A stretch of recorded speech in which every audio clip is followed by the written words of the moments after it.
Мавлуда Рахманова исследует депортацию крымских татар. Она работает в Институте истории Академии наук Узбекистана и пишет научную работу. Demak, mani tadqiqot olib borayotgan mavzuyim O'zbekiston SSRga xalqlarning majburiy ko'chirilishi, ya'ni Sovet hokimiyatining O'zbekiston SSRga xalqlarni majburiy ko'chirish siyosatini yoritib berish mani tadqiqotimning bosh maqsadi hisoblanadi va bu to'liq jarayon bo'lgani uchun 1935-yildan 1991-yilgacha ana shu deportatsiya siyosatining sabab va mohiyatini ochib berishni o'z oldimga asosiy vazifa qilib qo'yganman. В Узбекистан были депортированы 80% крымских татар, остальные были депортированы в другие страны.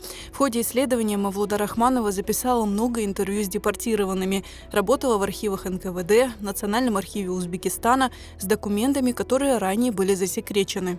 Bugungi kunda O'zbekistonni tarixiy adolatni tiklash borasida olib borayotgan demak siyosati tufayli shunday imkoniyatga ega bo'ldik. Haqiqiy tarixni ochib berish, 49-yilda 18 yoshga kirgan maxsus ko'chirilganlarning hammasi har biriga alohida tarzda demak ish yuritilgan. Mani ta'sirlanishga sabab bo'lgan u yerda ma'lumotlar juda ko'p edi.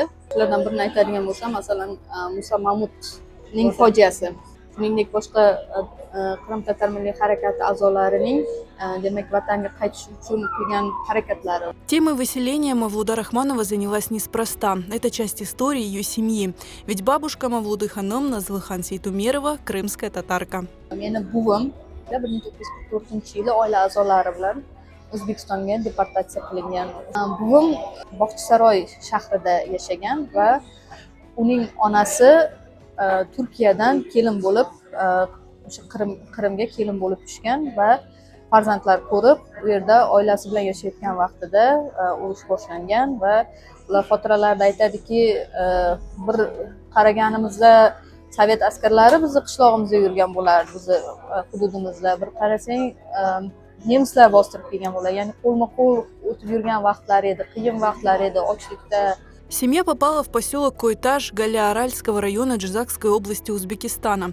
Здесь бабушка вышла замуж и стала матерью 8 детей. Tadqiqotlarim davomida men aniqlaganim, Qrim o'sha vaqtda 100 ta Qrim oilasi, Qrim tatar oilasi Qo'ytosh posyolkasi Rudnik hududiga joylashtiriladi va tog'li joylar bo'lgan, uy joylar hali u vaqt qurilmagan edi. Ular zemlyanka, palatkalarda yashashga majbur bo'lgan va ular borib joylashgan 100 ta Qrim tatar oilasi borib joylashgan hudud keyinchalik Qrimsoy deb nomlanishga asos bo'lgan ekan. Hozirgacha ularni Qrimsoy qishlog'i deyishadi.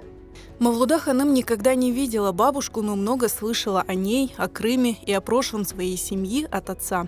Dadamni xotiralarini o'zlanim ular haqida yaxshi tasavvurga ega bo'lganman va ular Qrim haqida o'zlari masalan opa-singillar yig'ilib, doimiy suhbatlar o'tkazib, oilaviy uchrashuvlar o'tkazgan vaqtlarda Qrim haqida ko'p eslashib, xotirlashib